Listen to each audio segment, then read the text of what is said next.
Halo, perkenalkan nama saya Putri Mauren Lastalenta Nenggolan.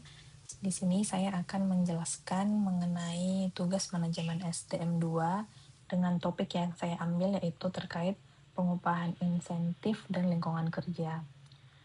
Materi ini akan membahas dua hal dalam manajemen sumber daya manusia yaitu pengupahan insentif dan lingkungan kerja serta bagaimana keduanya dapat saling mendukung produktivitas dan kinerja karyawan. Dalam sebuah organisasi, karyawan merupakan salah satu sumber daya yang sangat penting. Oleh karena itu, perusahaan perlu memperhatikan berbagai hal yang dapat mempengaruhi semangat dan produktivitas kerja karyawan. Nah, dua di antaranya adalah pemberian insentif dan lingkungan kerja. Yang pertama, kita akan masuk ke pembahasan mengenai pengupahan insentif. Upah insentif merupakan tambahan balas jasa yang diberikan kepada karyawan yang memiliki prestasi kerja di atas standar yang telah ditetapkan. Dengan kata lain, karyawan yang mampu mencapai atau bahkan melampaui standar yang ditentukan dapat memperoleh imbalan tambahan sebagai bentuk penghargaan atas prestasinya.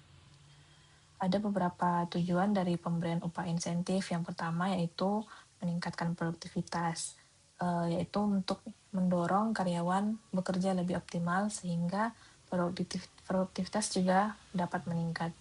Yang kedua yaitu mempertahankan karyawan berprestasi. Karyawan yang berprestasi akan memiliki kinerja yang baik dan diberikan penghargaan agar mereka tetap termotivasi dan dapat terus memberikan kontribusi bagi perusahaan. Yang ketiga, itu memberikan kompensasi yang adil. Melalui sistem insentif, pemberian imbalan dapat disesuaikan dengan perbedaan prestasi kerja karyawan. Jadi, karyawan yang memiliki prestasi lebih tinggi dapat memperoleh imbalan yang sesuai dengan hasil kerjanya. Selanjutnya yaitu beberapa jenis insentif. Yang pertama itu ada insentif non material, yaitu penghargaan yang tidak diberikan dalam bentuk uang, melainkan bentuk lain seperti piagam, piala atau medali. Kemudian ada insentif material, yaitu insentif yang diberikan dalam bentuk uang ataupun barang lain yang memiliki nilai ekonomis. Kemudian ada insentif sosial, yaitu pemberian fasilitas atau kesempatan untuk mengembangkan kemampuan seperti promosi atau mengikuti pendidikan. Selain berdasarkan jenis, sistem upah insentif juga dapat disesuaikan dengan jenis pekerjaan.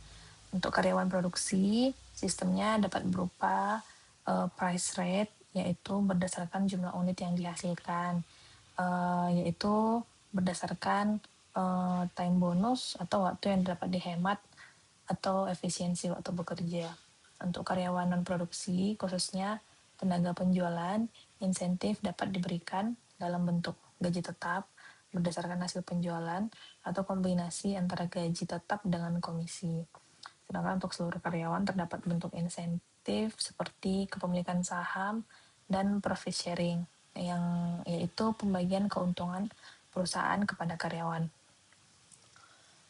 Selanjutnya ke materi yang kedua yaitu lingkungan kerja. Lingkungan kerja ini adalah segala sesuatu yang ada di sekitar pekerja atau karyawan yang dapat mempengaruhi dirinya dalam menjalankan tugas-tugas yang diberikan. Lingkungan kerja tidak hanya berkaitan dengan kondisi fisik tempat bekerja, tetapi juga mencakup kondisi non-fisik. Nah, contoh-contohnya itu seperti kondisi ruangan. Ini untuk contoh lingkungan kerja yang secara fisik ya. Ada kondisi ruangan, bagaimana kebersihannya, penerangannya, ventilasi, keamanan. Sedangkan kalau untuk lingkungan kerja non fisik dapat berupa hubungan atau relasi antar pegawai, keramahan, serta sikap saling menghargai antar pegawai ketika terjadi perbedaan pendapat.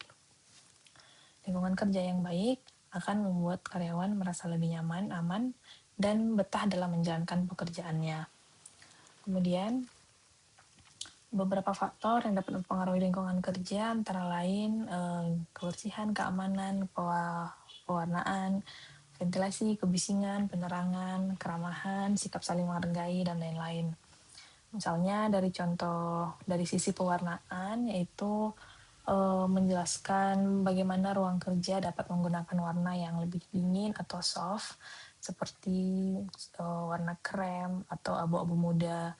Kemudian kebersihan juga menjadi faktor yang sangat penting karena apabila ruangan kerja bersih maka akan menimbulkan rasa nyaman dan semangat bagi karyawan untuk bekerja.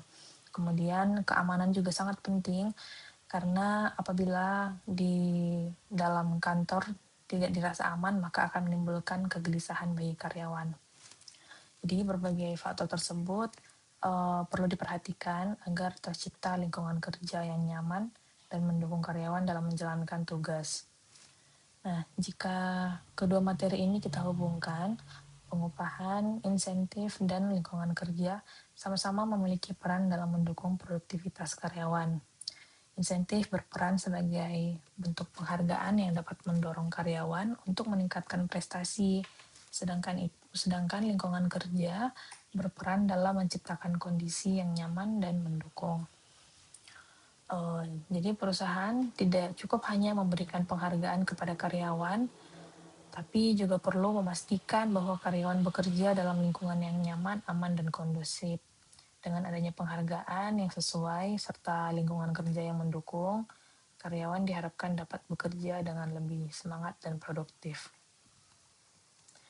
Dari kedua materi tersebut dapat disimpulkan bahwa upah insentif dapat mendorong motivasi dan produktivitas melalui penghargaan atas prestasi kerja. Kemudian lingkungan kerja yang nyaman, aman, dan kondusif juga dapat mendukung semangat serta kinerja karyawan. Kedua hal tersebut pada akhirnya dapat memberikan dukungan terhadap peningkatan produktivitas karyawan. Insentif dapat menjadi bentuk penghargaan atas prestasi yang dicapai oleh karyawan. Sementara itu, lingkungan kerja yang baik dapat memberikan rasa nyaman dan aman, sehingga karyawan dapat menjalankan pekerjaan lebih optimal. Jadi bukan hanya penghargaan atas hasil kerja yang penting, tetapi juga kondisi tempat karyawan bekerja. Nah, demikian pemaparan yang bisa saya sampaikan mengenai pengupahan, insentif, dan lingkungan kerja. Semoga apa yang saya sampaikan dapat bermanfaat. Terima kasih dan sampai jumpa.